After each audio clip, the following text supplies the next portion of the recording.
असं वाटतं. म्हणजे मला वाटतं की कधी कधी अशी मला कायम खंत वाटते की थोडस तू तेच थोडस ठेवलं असतं तू महाराष्ट्र मुख्यमंत्री झाला. काय ठेवलंस म्हणजे सी एक कुठेतरी तू सेल्फिश वागलं नाहीस. मला वाटतं थोडं सेल्फिश वागलं असतं तू would have kept with the ruling party.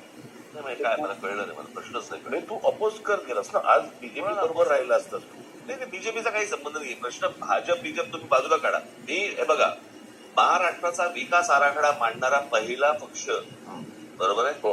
आणि विकास आराखडा मांडणारा मला असं वाटतं भारतातला हा एकमेव पक्ष आहे. हो. बरोबर. विकास आराखड्याचा अर्थ कोणाचा विकास? महाराष्ट्राचा विकास ना. हो. मग प्रश्न असा आहे, जो माणूस विकासाची गोष्ट बोलतो, जो माणूस स्वाभिमानाची गोष्ट बोलतो, त्या माणसाला तुम्ही दूर हे बघा, मला लोक मतं नाही दिली ना कोणी तर माझं काही जात नाही, पण ज्यांच्या विरोधात मी तुमचा स्वाभिमान जागवायचा प्रयत्न करतोय ती माणसं तुम्हाला हसतायत. मी काय बोलतोय हे आज नाही कळणार, ते कालांतराने समजेल की राज ठाकरे बोलत होतं ते बरोबर बोलत. त्याला वेळ निघून गेलेली असते. मला कायम असं वाटतं